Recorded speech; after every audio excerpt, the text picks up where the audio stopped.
오늘 본문은 창세기 1장에서 저녁이 되고 아침이 되던 그 하루하루의 시간 속에서 피조물들을 창조하시고 피조물들을 불러내시듯 오늘 하루하루의 시간 속에서, 그래서 오늘 본문에 보면요, 하루라는 시간들이 계속 드러나는데 29절도 보시면 이튿날이라는, 첫날이 지나고 이튿날이라는 하루가 나오고요. 35절도 보시면요, 또 이튿날이라는 또 하루가 지나갑니다. 창세기 1장에서 저녁이 되고 아침이 되든 말이죠. 그리고 또 43절에도 보면 이튿날이라는, 그래서 오늘 본문은 창세기 1장처럼 이 하루하루의 시간 속에서 새로운 피조물들을 창조하시고 예수 그리스도의 제자들을 불러내고 계시는 예수 그리스도의 모습을 우리에게 보여주고 있습니다. 그리고 오늘 본문은요, 그렇게 예수님을 만난 사람들의 말과 그리고 그 사람들과의 대화를 통해서 예수 그리스도가 누구인지를 우리에게 증언하고 있는 그러한 메시지입니다. 그래서 우리는 오늘 예수를 만난 사람들을 통하여서 증언되고 있는 그 예수 그리스도가 누구이신지 살펴보려고 합니다. 그 첫 번째는, 예수는 세상 죄를 지고 가는 하나님의 어린 양이다, 이렇게 선포하고 있습니다. 예수님의 시대나 지금이나 문제는 우리가 메시아나 구원자를 기다리지 않는다는 것이 아닙니다. 문제는 무엇인가 하면 내가 원하는 메시아, 내가 원하는 구원자, 내가 생각하는, 내가 그려내고 있는 그 메시아, 그 구원자를 기다린다. 이것이 문제지요. 그 당시 유대인들은 로마의 압제로부터 나를 건져내 줄 메시아를 기다리고 있었어요. 그리고요, 찾아와서 내 뜻을 이루어 줄 구세주를 기다리고 있었단 말이죠. 그러나 이 시대에도 마찬가지 아닙니까? 나를 압제하는 나의 로마, 지금 나를 압제하고 있고 나를 힘들게 하고 있는 나의 로마로부터 나를 건져내 줄 메시아, 그리고 내 뜻을, 내 소원을 이루어 줄 그 메시아를 우리가 기다리고 있다는 것이죠. 그러나 오늘 본문을 통해서 하나님은 우리에게 뭐라고 말씀하십니까? 예수님은 오늘 29절을 보니까요, 마지막에 보니까 하나님의 어린 양이다, 이렇게 말합니다. 즉, 내 뜻을 이루어 줄 구세주가 아니고 하나님의 뜻을 이루시기 위하여, 하나님의 뜻이 내게 이루어지도록 하기 위하여 오시는 메시아 구원자다라고 말씀하시고, 앞에 보라라고 주목시키면서 세상 죄를 지고 가는 하나님의 어린 양이다. 그래서 그는 우리가 생각하는 로마나 내가 원하는 소원이나 내 뜻을 이루어 줄 구세주가 아니라 하나님의 뜻을 내게 이루시며 특별히 나의 죄의 문제를 해결하시는, 나의 죄에 대한 책임을 해결하시는, 그래서 그의 피와 죽음으로 인하여서 내 죄의 문제, 내 죄의 결과, 내 죄에 대한 죄책을 해결하시는 메시아다, 예수는 그런 분이다라고 말씀하세요. 마치 지금 저 이미지는 구약 시대의 대속죄일에 이스라엘 백성들의 죄를 지고 아사셀 염소가 저기 광야로 가요. 그리고 그 광야로 가서 보이지 않는 곳으로 가다가 누군가가 그것을 따라가는데, 거기에서 이 아사셀 염소, 모든 백성들의 죄를 짊어진 이 희생 염소가, 이 희생 양이 저기 광야로 나갔다가 죽임을 당하면 아사셀이 처리되었다라고 큰 소리로 외치고, 그러면 백성들은 우리의 죄가 멀리 떠났다, 이제 우리는 하나님께 용서를 받았다, 사면을 받았다라고 그렇게 외치며 기뻐했던 그 어린 양처럼 예수 그리스도는 나의 객관적인 죄의 문제를 해결하시는, 죄의 결과를 해결하시는 그의 피와 그의 죽음을 통해서 나를 죄로부터 건져내시는 하나님의 어린 양이다라고 오늘 말씀을 통하여 선포하고 있습니다. 그리고 오늘 말씀을 통해서 또 예수님은 누구신가? 그 두 번째는 성령으로 세례를 베푸는 이다, 이렇게 말씀하십니다. 하나님은 예수 그리스도가 우리의 죄의 문제를 해결하시는 하나님의 어린 양이다라는 것에서만 그치지 않고 그 지점에서 멈추지 않으시고 오늘 33절에는 더 깊이 나아가서 이렇게 말씀하고 있습니다. 요한이 이렇게 말합니다. 나도 그를 알지 못하였으나 나를 보내어 물로 세례를 베풀라 하신 그이가 나에게 말씀하시되 성령이 내려서 누구 위에든지 머무는 것을 보거든 그가 곧 성령으로 세례를 베푸는 이인 줄 알라, 이렇게 말씀합니다. 그러니까 그는 보라, 세상 죄를 지고 가는, 너의 죄를 지고 가는, 너에게 용서와 사면을 가져다 주는 하나님의 어린 양인가 동시에 성령으로 세례를 베푸는 이다, 이렇게 말씀하면서 그분은 우리 속에 자신의 영을 부어주시는 분이다, 성령을 부어주시는 분이다라고 말씀합니다.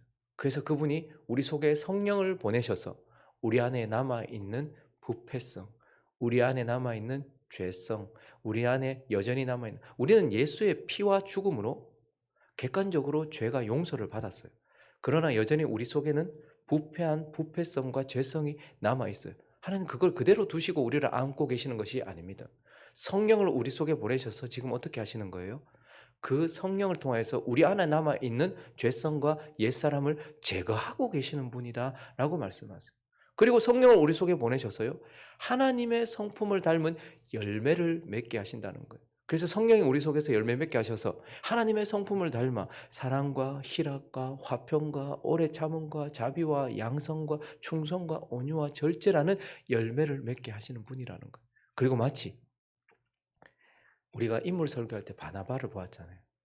그 성령을 의미하던, 성령을 호칭하던 그 바나바, 위로자가 안디옥 교회 갔을 때에, 바나바가 안디옥 교회와 함께 했을 때에 안디옥 교회가 뭐가 되었죠? 그리스도인이라 칭함을 받게 되었죠. 그래서 성령은 우리가 그리스도를 닮아가게 하시는 분이다.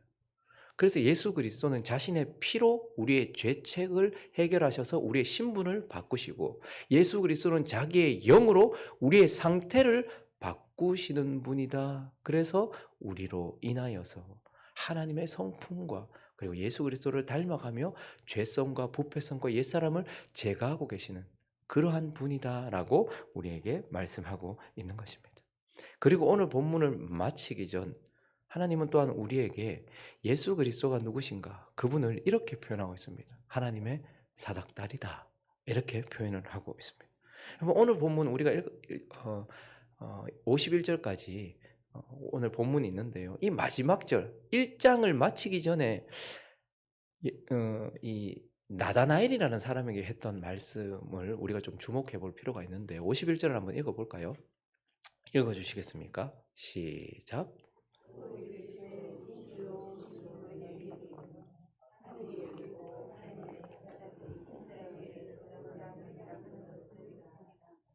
나다나엘이라는 사람을 만나서 예수 그리스도께서 그에게 1장을 마치기 전에 이렇게 말씀하셨는데, 네가 하늘이 열리고 하나님의 사자들이 인자 위에 오르락 내리락 하는 것을 보리라, 이렇게 말씀하셨어요. 저 말씀은 예수님께서 창세기 28장의 10절부터 12절까지의 말씀을 배경으로서 지금 하시는 말씀이에요. 가볼까요? 배경은 야곱이 이제 자기 형을 피해서, 에서를 피해서 살겠다고 바단 아람으로 가던 길에 있었던 일이에요. 야곱이 브엘세바를 떠나서 하란으로 향하여 가더니 한 곳에 이르러 해가 졌어요. 거기서 유숙하려고 그곳에 한 돌을 가져다가 베개를 삼고 거기 누워 자더니 꿈에 본즉 뭐가 나타난 거예요. 사닥다리가 땅 위에 서 있는데 그 꼭대기가 어디에 닿았고?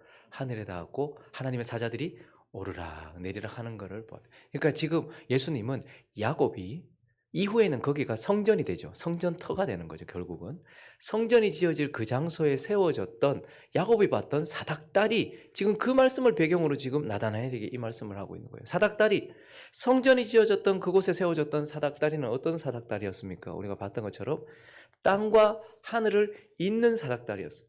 근데 더 중요한 것은요, 야곱과 하나님을 이어주던 사닥다리였어요. 그러니까 여러분, 우리 사다리를 타보시는 분들은 아시겠지만, 사다리는요, 내려올 때 밑으로 이렇게, 최상수 집사님 사다리 타고 내려오실 때 밑에 보고 오십니까? 이렇게 그냥 내려오십니까? 밑에 보십니까? 다음부터 그러지 마세요. 사닥다리는 내려올 때도 이렇게 위를 보게 해요. 사닥다리는 언제나 위를 향하게 한단 말이에요. 그죠? 밑으로 이렇게 보면서 올라가거나 그러지 않아요. 그러니 사닥다리는 무엇인가 하면 땅과 하늘을 잇는 것이고, 특별히 나와 하나님을 이어주는 것이고, 나로 위를 바라보게 하는 그것이 바로 사닥다리였고, 예수 그리스도는 지금 이 말씀을 배경으로 끌어와서 뭐라고 말씀하시는 거예요?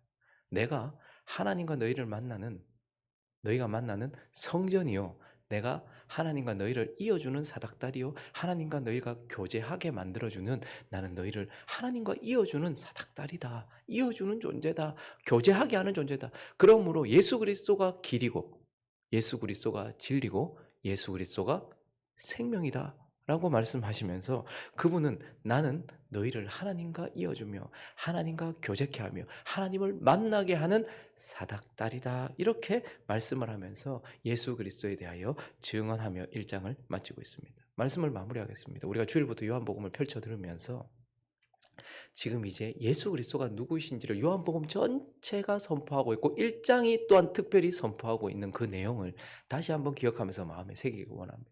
예수는 누구시라고 말씀했습니까? 말씀이다라고 선포했어요. 창조자 말씀이다라고 선포했어요. 그리고 예수는요 생명이다라고 선포했어요. 그리고 예수는요 빛이다라고 선포했어요. 그리고요 증언자들의 예수를 만난 사람들의 증언을 통해서 오늘 본문을 통해 예수는 세상 죄를 지고 가는 나의 죄를 지고 가는 하나님의 어린 양이다. 자신의 피로 나의 죄를 사면하여 나의 신분을 바꿔주시는 분이다 라고 말씀하시고 그분은 또한 성령으로 세례를 베푸시는 이다. 예수 그리스도는 자신의 피로 우리의 죄책을 해결하셨고 자신의 영으로 우리의 상태를 바꿔주시는 분이다 라고 말씀하시고 예수 그리스도는 그 야곱이 보았던 성전지대에 서 있던 하늘과 땅을 잇고 야곱과 하나님을 이어줬던 사닥다리처럼 하나님과 우리를 연결시켜 그 하나님과 우리를 교제케 하시는 그러한 길이다. 사닥다리다 라고 말씀하시는 이 말씀을 마음에 새기시기 바랍니다. 그러므로 예수는 누구십니까? 우리가 꼭 만나야 될 분입니다. 반드시 우리에게 찾아오셔야 될 분이고 우리가 반드시 믿고 의지해야 될 분이며 우리가 이후에 그럴 일이 없었으면 좋겠지만 혹 치매가 와서 정신을 잃는다 할지라도 끝까지 우리가 기억해야 하는 분. 제가 저번에 한번 말씀드린 적이 있죠. 제 모교의 원로 목사님 결혼도 하지 않으시고 사도 바울처럼 사시겠다고 결혼도 하지 않으시고 그러니까 자녀도 없었죠. 그래서 수석 장로님 댁에서 마지막을 이렇게 여생을 보내셨어요. 장로님이 모시고 그렇게 여생을 보내셨는데 나중에 근데 이 고문도 많이 당하시고 하셔가지고 이렇게 몸이 많이 안 좋으셨어요. 그런데 나중에 치매가 오신 거예요. 그러니까 저도 알아보지 못하고 장로님도 알아보지 못하고 근데 되게 치매가 오면 못 되지는 분도 있다고 하던데 그분은 어린아이처럼 되셨어요. 그런데 그분이 그분을 모시고 있었던 방에 자그마한 창이 있었는데요. 제가 그 집을 간다고 이렇게 가면 창밖으로 이렇게 햇볕 있는데 이렇게 머리를 내고 이렇게 계세요. 그리고 지나가는 사람들한테 저를 못 알아보시니까 이보시오 이렇게 부르세요. 그래서 제가 쳐다보면 목사님 이렇게 보면 그분이 예수 믿으시오. 정신이 없는데도요. 누군지 알아보지도 못하는데도 거기 창문에서 지나가는 사람들 지나갈 때마다 이보시오 부르고 나서 예수 믿으시오. 그리고 아무것도 기억 못하는데 예배드리겠다고 찬송가만 펴면 찬송은 다 하시는 거예요. 예수가 누구시죠? 결코 우리가 잊어서는 안 되는 분, 우리 마음 가운데 깊이 새겨져야 되는 분, 길이요 진리요 생명이라는 것을 기억하시는 저와 여러분 되시기를 예수 그리스도 이름으로 축원합니다.